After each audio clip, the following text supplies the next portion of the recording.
नमस्कार नमस्कार विद्यार्थी मित्रांनो, स्वागत आहे सर्वांचं पुन्हा एकदा आपला आवडतं युट्यूब चॅनल पोलीस भरती गुरु हार्दिक सर. विद्यार्थी मित्रांनो, हा व्हिडिओ त्या विद्यार्थ्यांसाठी का ज्या कालच्या निकालामध्ये जे विद्यार्थी पात्र झालेले आहेत मुंबई उच्च न्यायालयाच्या लिपिक पदासाठी पुढील स्क्रीनिंग टेस्ट पास होऊन जे विद्यार्थी टायपिंग स्किल टेस्ट साठी पात्र झाले त्या विद्यार्थ्यांसाठी अतिशय महत्वाचा व्हिडिओ आहे. काही 2-3 महत्वाचे व्हिडिओ मी तुमच्यासाठी एवढ्या 2-4 दिवसामध्ये देईन, कारण का बरेच प्रश्न आहेत विद्यार्थ्यांचे. त्या प्रश्नांची उत्तर या व्हिडिओच्या माध्यमातून सर्वांना मिळणार आहे. व्हिडिओ सर्वांनी एकदम व्यवस्थित आणि शेवटपर्यंत पाहिजे. हा व्हिडिओ कोणासाठी? का जे विद्यार्थी नागपूर, छत्रपती संभाजीनगर आणि मुंबई लिपिक पदासाठी पात्र झालात, पुढील प्रक्रियेसाठी टायपिंगसाठी पात्र झालात, त्यांच्यासाठी हा व्हिडिओ असणार आहे. ओके, पहा विद्यार्थी मित्रांनो, सगळ्यात महत्वाचं म्हणजे का बऱ्याच विद्यार्थ्यांचे काही जे प्रश्न आलेत काल रात्रीपासून, त्या प्रश्नाचे उत्तर देण्याचा प्रयत्न करणारे, त्याच्यात तुमचे सर्वांचे काही प्रश्न आहेत ते क्लिअर होऊन जातील. सगळ्यात पहिला प्रश्न का 67चा कट ऑफ हा मुंबईचा लागलाय, 70 हा नागपूरचा लागलाय, 69 हा संभाजीनगरचा लागलाय. तर त्याच्यात विद्यार्थ्यांच्या अशा विद्यार्थ्यांच्या बऱ्याच कमेंट अशा आहेत का सर मी तर काठावरतीच बसलोय, मला 67च मार्क आहे, मी काठावरतीच बसलोय, मला 69च मार्क आहे, मी काठावरतीच बसलोय, मला 70च मार्क आहे, मी टायपिंग करू की नको, माझं डोकं चाललं नाही, किंवा मी काय करू. तर लक्षात ठेवा मित्रांनो, कट ऑफ जास्त लागला आणि कट ऑफ कमी लागला याचा फरक तुमच्या टायपिंग स्किलवरती होऊन द्यायचा नाही, ही पहिली गोष्ट. त्यानंतर सगळ्यात महत्वाची गोष्ट म्हणजे अजून एक, की लक्षात ठेवा बाळांनो, हा जो कट ऑफ लागलेला आहे जास्त लागला, हा ज्यांना कमी मार्क्स होते त्यांच्यासाठी हा चुकीचा आहे असं वाटतं.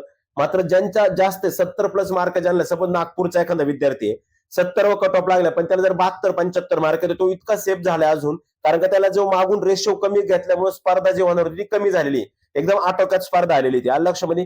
आता तुमचा सगळ्यात महत्वाचा मुद्दा हा, पहिल्या प्रश्नाचं उत्तर क्लिअर करतो का सर मी काठावरती बसतोय. बाळा तू काठावरती बस, नाहीतर तिकडच्या काठावरती जाऊन बस, काहीच अडचण नाही.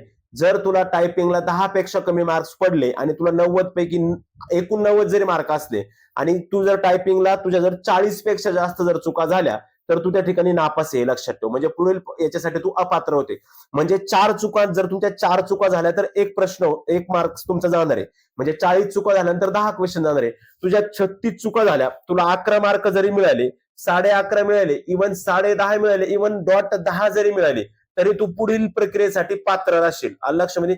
मात्र एक गोष्ट लक्षात ठेवा, पाठीमागच्या बरेच जण सगळं काही अंदाज पाठीमागच्या भरतीचा घेतात. पाठीमागच्या भरतीचा कृपा करून घेऊ नका, किंवा तुम्हाला मार्गदर्शन जिथे घ्यायचे तिथे घ्या, पण जे योग्य वाटेल ते ऐकत चला. कारण का तुम्हाला सांगतो, कट ऑफच्या संदर्भात सगळ्या महाराष्ट्रात मला एवढं ट्रोल केलं 2 दिवस, मी कट ऑफ सांगितला होता, अख्ख्या महाराष्ट्राने ट्रोल केलं, मुलांनी काय त्या ग्रुपवरती बोलायचे माझ्याबद्दल. म्हणलं ठीक आहे, जाऊ द्या, म्हणलं लागणारच तो कट ऑफ मागे पुढे. काय झाला, मी 66 सांगितलं होतं 67 लागला, मी 67 सांगितलं होतं 69 लागला. म्हणजे मी सांगितल्यापेक्षाही जास्त तो कट ऑफ लागलेला आहे तुमचा. म्हणजे माझा अंदाज, आता मला काल बऱ्याच विद्यार्थ्यांचे मेसेज का सर तुमचा अंदाज एकदम बरोबर आला. अरे म्हणलं कुठं माझा अंदाज बरोबर आला, नाही म्हणले पण तुम्ही एवढा सांगितला होता त्याच्या पुढे गेला उलट तो. म्हणजे मी जो अंदाज गेस केला होता त्याच्याही पुढे तो कट ऑफ गेला, तुमचा विचार करा. आता मी बरेच जणांनी मला कॉल केले, मी त्यांना सांगितलं तर हा कट ऑफ वाढण्याची कारण काय आहेत, लक्षामध्ये. तुम्हालाही रात्रीच्या लाईव्ह मध्ये सांगितलं की कट ऑफ वाढण्याची कारण काय आहेत. आता सगळ्यात महत्वाचं आहे, पहिला प्रश्न क्लिअर करतो का ज्या विद्यार्थी पात्र झालेत त्या सर्व पात्र विद्यार्थ्यांचे हार्दिक अभिनंदन. आपल्या हार्दिक ऑनलाईन अकॅडमीच्या टेस्ट सिरीजचे भरपूर विद्यार्थी क्वालिफाय झालेले टायपिंग टेस्टसाठी. काळजी करू नका, टायपिंग होईपर्यंत तुम्हाला मार्गदर्शन असेल, त्यानंतर मुलाखतीपर्यंत सुद्धा तुम्हाला मार्गदर्शन असेल. आणि 150 पैकी तुम्हाला फायनलला किती मार्क्स घ्यावा लागतील, तर जेव्हा तुमचं लिस्ट फायनल लिस्ट मध्ये नाव असेल, मीटिंग सुद्धा नाही, फायनल सिलेक्शन लिस्ट मध्ये तुमचं नाव येण्यासाठी तुम्हाला आउट ऑफ 150 पैकी किती मार्क्स घ्यावे लागतील ते पण मी तुम्हाला सांगणार आहे. मात्र आता लक्षात ठेवा, ज्या विद्यार्थी क्वालिफाय झाले त्या सगळ्या विद्यार्थ्यांनी जीवाचं रान करून टायपिंग करायची. मग ज्याला 67 आहे, आता सपोज मुंबईचं उदाहरण घेऊ, मुंबईला एखाद्याला 68 मार्क आहे आणि एखाद्याला 80 मार्क आहेत. मित्रांनो, 68 वाल्यापेक्षा 80 वाला हा 12 मार्कांनी तब्बल पुढे, 12 मार्कांनी. म्हणजे लक्षात ठेवा, 68 वाल्याला 20 पैकी 20 मार्क जरी पडले टायपिंगला आणि 78 त्या 80 वाल्याला त्याच्या 10 चुका जरी झाल्या आणि 10 मार्क जरी पडले, तरी त्यांची बरोबरी होणार नाही किंवा बरोबरी होणार आहे. म्हणजे विचार करा, ज्या विद्यार्थ्याला मार्काचं लीड आहे तो अफकोर्स साहजिक पुढेच राहणार, पण केव्हा, जर त्यांनी टायपिंग व्यवस्थित केली. तर तुम्हाला आजच सांगतो, 75च्या पुढे ज्यांना मार्क आहेत त्यांनी 15 मार्क जर टायपिंगला घेतले तर तुम्हाला आज तुमची पोस्ट फिक्स झाली डायरेक्ट. मुलाखतीच तिकडे तुम्ही काही करा, किती मार्क मिळवा मुलाखतीला, तुमची पोस्ट फिक्स झाली. पण केव्हा, तुम्ही जर टायपिंग अॅक्युरेट केली तर. बरोबर, टायपिंगचं तुम्हाला सांगितलेलं आहे, ह्या प्रमाणात कीबोर्ड वापरा, शक्यतो डेलचा कीबोर्ड फ्लॅट मध्ये वापरा, किंवा अजून 1-2 कीबोर्डवरती प्रॅक्टिस ठेवा, परंतु हाच करा. आणि अजून एक, टायपिंग करत असताना वन डे शेवटपर्यंत पेपरला जाईपर्यंत एकाच जागेवर बसून टायपिंग करू नका. थोडं लोकेशन चेंज करून टायपिंग करा. आज या खुर्चीवर बसून टायपिंग केली ना, उद्या आपल्या साध्या नीलकमलच्या खुर्चीवर बसून टायपिंग करा किंवा एखाद्या स्टूलवरती बसून टायपिंग करा. थोडासा हा जो कीबॅड आहे खाली ठेवून टायपिंग करा, थोडासा वरती ठेवून टायपिंग करा, ह्या मापात ठेवून टायपिंग करा. थोडीशी टायपिंगची सवय वेगवेगळ्या ठिकाणाची राहू द्या. ओके, ठीक आहे. पहिल्या प्रश्नाचं उत्तर क्लिअर झालं की सर आम्हाला एवढे एवढे मार्क आहे, आम्ही टायपिंग करू का? बिंदास टायपिंग करा. 67 मार्कावाल्याने जर 20 पैकी 15 मार्क मिळवले आणि 80 मार्कावाल्याने जर 8च मार्क पडले तर तू नापास आहे. तो स्पर्धेतून तुला बाद होणार आहे, तू पुढे जाणार आहे, तो बाद होणार आहे. आणि लक्षामध्ये त्यामुळे जे क्वालिफाय झाले सगळ्यांनी टायपिंग व्यवस्थित करायची. पहिला प्रश्न उत्तर क्लिअर. नेक्स्ट क्वेश्चन असा आहे का सर हा रेशो त्यांनी एवढा लावला तेवढा लावला, हे केलं ते केलं, तुम्ही आवाज उठवा वगैरे. मित्रांनो, मी आवाज तुम्हाला माहितीये आतापर्यंत 4 वेळा आंदोलन केले, 4 वेळा आंदोलन सक्सेस झाले. आताही वयवाडीचं आंदोलन चालू आहे. विषय असा राहतो, त्यांनी सांगताना जाहिरातीत सांगितलेले 1:7 रेशो असतो किंवा जरी नसेल सांगितलं तर 1:7 1:10 रेशो. कोर्टाला वाटलंय, ते कोर्टाने मान्य केलंय, ते कोर्टाने तेवढं रेशो घेत, त्याच्यात बद्दल आपण काही बोलू शकत नाही जास्त. ओके, तुम्हाला कोणाला काही त्याच्याबद्दल अडचण तुम्ही तसं तिथं मांडू शकता, तुम्हाला मेल करू शकता वाटत असेल का बाबा, परंतु मला वाटत नाही कोर्ट याच्यामध्ये जास्त काही बदल करेल म्हणून. ओके, हे क्लिअर झालं. दुसरी गोष्ट अजून, जो काही कट ऑफ लागलाय, ओके, अंतिम यादीत नाव येण्यासाठी तुम्हाला काय करायचंय? अंतिम यादीत नाव येण्यासाठी तुम्ही मुलाखतीकडे थोडस बाजूला ठेवा. ती 40 मार्काची जी मुलाखती ती बाजूला ठेवा. जे 90 मार्काचं काम होतं ते तुमचं संपलेलं आहे. आता राहिलेले तुमचं 60 मार्काचं काम. लक्षात ठेवा, त्या 60 मार्कापैकी तुम्हाला कमसे कम, लक्षात ठेवा, कमसे कम 35 मार्क कसे येतील, सॉरी, हो, 35 ते 40 मार्क कसे येतील याचा विचार करा. लक्षामध्ये त्या 60 पैकी मी काय सांगतो कळले? जर तुम्ही 35-40 मार्क घेतला तर तुम्ही पुढील प्रक्रिये म्हणजे पात्र होताय तुम्ही प्रॉपरली. मेरिटमध्ये याल, फायनल याल का वेटिंगला पडेल हे नाही सांगू शकत लगेच. सगळं मी सांगणार आहे, परंतु एक अंदाज असतो. आता बरेच जण म्हणतात शिपायाचं कट ऑफ सांगा. शिपायाचं कट ऑफ मी सांगितलं, मी अजून काही त्याच्यावरती अभ्यास केलेला नाही पाहिजे तसं, किंवा त्याचं मी मुलांची हे नाही केलेली, वर्गीकरण करून नाही केलं. जसं क्लर्कचं सांगितलं होतं, शिपायाचा पण कट ऑफ मी सांगतो, काळजी नका करू. तोपर्यंत लागलं तर ठीक आहे, नाही लागलं तर मी सांगणारच तुम्हाला कट ऑफ शिपायाचा. लक्षामध्ये मात्र एक लक्षात ठेवा, अजून एक गोष्ट, का तुम्ही जे विद्यार्थी टायपिंगला बसले त्यांनी मुलाखतीचा लोड न घेता फक्त टायपिंग वरती फोकस करा.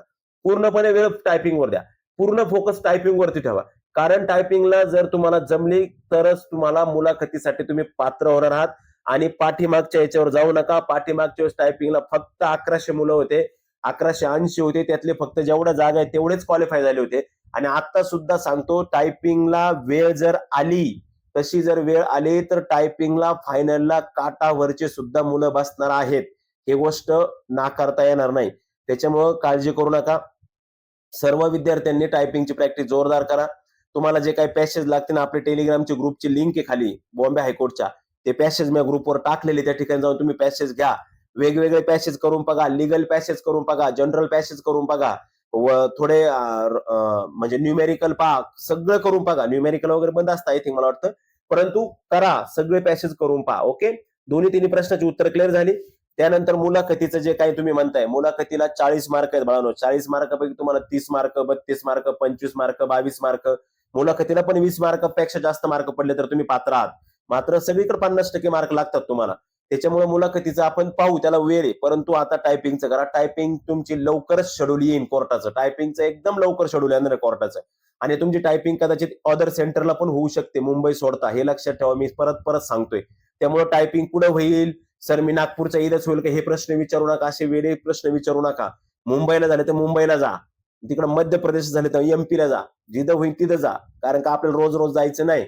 टायपिंग त्यासाठी नीट करा. कारण का मला तर वाटतं नागपूर, नाशिक, पुणे, नगर, मुंबई, मराठवाडा, संभाजीनगर असे सेंटर येऊ शकतात टायपिंगला सुद्धा. सांगते तर ते शॉर्टिंग करतीलच, लगेच समजणं. आता ज्या विद्यार्थ्यांची यादी आली त्याच्यातून शॉर्टिंग होऊन आणि आपलं समजण. ओके, मी एवढं का सभ्य भाषेत व्यवस्थित सांगतोय, कारण का काल बऱ्याच पालकांचे फोन आले होते मला, मुलींचे पालक असन, मुलांचे पालक असन, का माहितीच्या संदर्भात मला विचारलं. त्याच्यामुळे मी पालकांना आपल्या भाषेत समजेल असं मी गायडन्स तुम्हाला करत असतो. ओके, पात्र उमेदवारांसाठी हे अतिशय महत्वाचं लेक्चर, त्यामुळे व्यवस्थित पहा. ओके, त्यानंतर अंतिम यादीत नाव येण्यासाठी काय करायचं काय नाही वगैरे ते पण पहिल्यांदा सगळ्यांनी टायपिंग करा. टायपिंग वरती पूर्णपणे फोकस टायपिंग वरती ठेवा. लक्षामध्ये चॅनल सबस्क्राईब करा, कारण मी वेळोवेळी नवनवीन लेक्चर, लाईव्ह लेक्चर सगळं काय तुम्हाला मी या ठिकाणी घेत जाणार आहे. त्याच्यातून तुम्हाला ती माहिती सगळी समजेल. शिपायाच्या पण बद्दल मी बोलतो 2 दिवसामध्ये. लक्षामध्ये मात्र अजून एक प्रश्न, तुम्ही टायपिंग करत असताना माझं सिलेक्शन होणार आहे मी सिलेक्शनच्या फायनल यादीत नाव येणार आहे, याच हेतू डोळ्यासमोर ठेवून टायपिंग करा. एखादा जर म्हणला माझ्या सेंटरवरती मी एकटाच 67 वाले बाकी सगळे 70 प्लस आहे, अजिबात नाही. तिथं तुम्ही डिमोटिवेट होणार आहे, तुमच्या टायपिंगवर त्याचा परिणाम होणार, लक्षात ठेवा. मी काय सांगतो कळतंय का? अजिबात नाही बाळा, तुला 67 पडू दे, पण एखादा 74 वाला जर नापास झाला, त्याला टायपिंग जर जमली नाही तर गडबड होते. आणि ही टायपिंग अवघड असते, टायपिंग अवघड असते, लक्षात ठेवा. तुम्ही परमेश हे घाबरून देते काय म्हणते, तेच केलं कट ऑफच्या वेळेस. हार्दे सरांनी सांगितलं ना, वास्तविकता थोडी लक्षात ठेवा. किती पंटर आला टायपिंगला, आपल्याला हा जो कीपॅड आहे ना खाली ठेवून अशी टायपिंग करायची सवय राहते. इकडं इन्स्टिट्यूटला तिथं तुमच्या टेबलावरती येतात, कधी खाली येतात, कधी वर येतात, पुढे येतात. म्हणून सांगितलं हा कीपॅड वरती ठेवून पण टायपिंगची प्रॅक्टिस ठेवा, खाली ठेवून पण टायपिंगची प्रॅक्टिस ठेवा. तुमचा जो म्हणजे आपला जो पॅसेज आहे इकडे ठेवून पण टायपिंगची प्रॅक्टिस ठेवा, इकडे ठेवून पण ठेवा किंवा समोर. त्यावेळेस जागा कशी असणार, तुम्हाला जागा अवेलेबल होती. जर इकडून जर जागा नसेल, तिकडच्या विद्यार्थ्यांनी जर तो पॅसेज इकडे टाकला तर तुम्हाला इकडून पॅसेज टाकला नाही, मग ती नजर तुमची इकडे आणणार आहे. पण तुम्हाला मला वाटतं सगळ्यात बेस्ट, आता मी पण टायपिंग दिलेली 1-2 वेळा, सगळ्यात बेस्ट ह्या आपल्या लेफ्ट साईडला पॅसेज ठेवणं बेस्ट ठरतं सगळ्यात. आणि समोर असेल तर अति उत्तम आहे, पण समोर जागा असेलच असं नाही प्रत्येक वेळेस. पण लेफ्टला जागा तर कंपल्सरी असते, आपल्या पीसीच्या बाजूकडून जागा असते, त्यात काय वाद नाही. इकडची साईड थोडी जरा रॉंग वाटते, राईट साईडला पॅसेज ठेवणं. पण ज्याला ज्याची सवय तसं तुम्ही ठेवू शकता. ओके, ठीक आहे, काय प्रॉब्लेम नाही. त्याच्यामुळं हे करा, व्यवस्थित करा. उद्या पण मी काही महत्वाचे काही अपडेटचा व्हिडिओ तुम्हाला देणार आहे. परवा पण तुम्हाला याच्या संदर्भात काय माहिती असेल देणार आहे. ओके, मात्र जे विद्यार्थी अपात्र झालेत घाबरून जाऊ नका मित्रांनो. भरपूर छान तुम्ही तयारी केली होती. 65 वाला अपात्र झालाय, 66 वाला क्वालिफाय झालाय मुंबईला, आणि 65 वाला अपात्र झालाय. टेस्ट सिरीजच्या बऱ्याच विद्यार्थ्यांना 65-64 मार्क होते. रात्री पार बऱ्याच वेळ त्या सगळ्यांशी बोलत होतो मी. मित्रांनो, थोडा धीर घ्या. पुन्हा नवीन जाहिरात कोर्ट देणारच आहे आपल्याला. पुन्हा नवीन जाहिरात येऊ शकते, नवे नवे येईलच, असा माझा एक वैयक्तिक अंदाज आहे. आणि लक्षात ठेवा, मी जे काही सांगत असं हे सगळे माझे प्राथमिक अंदाज असतात. ओके, ठीक आहे. मात्र जे नाराज होऊ नका, ज्या विद्यार्थ्यांनी तयारी केलेली जोरदार, ते विद्यार्थी तयारी करा. कारण का आजच एक अपडेट आलेले राज्य उत्पादन शुल्कच्या भरती संदर्भात. हे राज्य उत्पादन शुल्कचं पुस्तक आहे मित्रांनो. राज्य उत्पादन शुल्कचं पुस्तक खरेदी करा वाटलंच तर. तुम्ही याच्यात मागच्या तुम्हाला सगळे पेपर दिलेले आहे. विठ्ठल नागनाथ राऊत सर यांचं स्मार्ट स्टडीचं पुस्तक, या पुस्तकातून सुद्धा तुम्ही स्टडी करू शकता. अतिशय दर्जेदार असं पुस्तक आहे. 40 प्रश्नपत्रिका संच स्पष्टीकरणासह तुम्हाला दिलेला आहे बाळांनो. 2013 ते 2026 पर्यंतचे सगळे झालेले आतापर्यंतचे पेपर दिलेत. त्याचबरोबर राज्य उत्पादन शुल्कची विशेष तांत्रिक पुरवणी पण याच्यामध्ये आहे. ती जाहिरात आणणार आहे, ते सुद्धा काही कमी पोस्ट नाही, ती सुद्धा खूप छान पोस्ट आहे. फक्त त्या ठिकाणी तुम्हाला ग्राउंड आहे, त्याच्यामध्ये पण चालकच्या जागा येणार आहे, वाहन चालकच्या येणार आहे, जवानच्या असणार आहे, लिपिकच्या पण असू शकतात, लघुटंक लेखक आहे, लघु लेखक, ह्या जागा त्याच्यामध्ये पण येणार आहे. त्याच्यामुळे नाराज होऊ नका.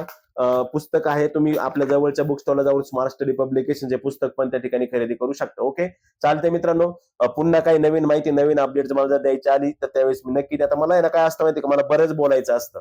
मी काय असं लिहून वाचून सांगत नाही कोणासारखं. मला लय बोलायचं होतं, म्हणजे लक्षात राहतं माझ्या. परंतु जेवढे काही मुद्दे होते ते मांडले. आता काही मुद्दे माझ्याकडून बोलता बोलता स्किप झाले असतील किंवा मला आता आठवणीत नाही राहिले, ते मुद्दे पण मी तुम्हाला उद्या नंतर मांडे. आणि तुमचे काही प्रॉब्लेम असतील तर कमेंट बॉक्समध्ये कमेंट्स करा, का सर ह्या मुद्द्यावरती बोला, त्या मुद्द्यावरती बोला, हा मुद्दा क्लिअर करा, त्याच्यावर करीन. आणि सगळ्यात महत्वाचं सध्या फक्त टायपिंग वरती फोकस करा. मुलाखतीचा अजिबातही लोड घेऊ नका. मुलाखत तुम्ही किती काय केलं आणि तिथे जाऊन दुसरं येऊ शकतं. मग मुलाखतीला ते स्ट्रॉंगपणा काय ते सगळं त्यावेळेस मी तुम्हाला गाईड करेल. किंवा काही जे काही लिपिक झालेले विद्यार्थी असतील त्यांनी कशी मुलाखत फेस केली त्यांनाही समोर आणून तुम्हाला त्यांचं पण मार्गदर्शन देईल मी. आलं लक्षामध्ये? चालतंय मित्रांनो, व्हिडिओ शेवटपर्यंत पाहिलं त्याबद्दल तुमचं धन्यवाद देतो. आणि खाली टेलिग्रामचा ग्रुप आहे, तो सर्वांनी जॉईन करा, कारण त्याच्यावर आपण आणि बरेच विद्यार्थी टेस्टचा ग्रुप, टेलिग्रामचा ग्रुप रिमूव्ह होतात, नाराज झाले असतील, त्यांचं काम झालं म्हणून. पण रिमूव्ह होऊ नका, कारण त्या ग्रुपला जॉईन राहा. तुम्हाला सगळी भरती प्रक्रिया, कोणती काही भरती सुटली, काय सुटलं का तुम्हाला त्या ग्रुपला समजत जाणार आहे. त्याच्यामुळे त्या ग्रुपला तुम्हाला फायदाच होणार आहे. नंतरही पुन्हा परत 700ची जाहिरात येणार आहे, 800ची काय, 800, 1000, 1200 काय जाहिरात येईल नंतरच्या कालावधीत, 4, 5, 6 महिन्याच्या कालावखंडात. त्यावेळेस तुम्ही परत माझ्याकडे जॉईन होणार. त्याच्यापेक्षा आत्ताच त्या ग्रुपला जॉईन, आज जॉईन राहा. रोजचे अपडेट समजत जाईल, माहिती समजत जाईल. परत उद्या काही रेशो खाली वर झाला किंवा काही बदल झाला तर ते सगळं माहिती तुम्हाला कळत जाईल. त्यासाठी चॅनलला पण सगळे सबस्क्राईब करून घ्या. ओके, ठीक आहे. भेटू आपण परत पुढच्या व्हिडिओमध्ये. तुम्हाला रजा घेतो. जय हिंद, जय भारत. चालतंय मित्रांनो, चला भेटूया नंतर.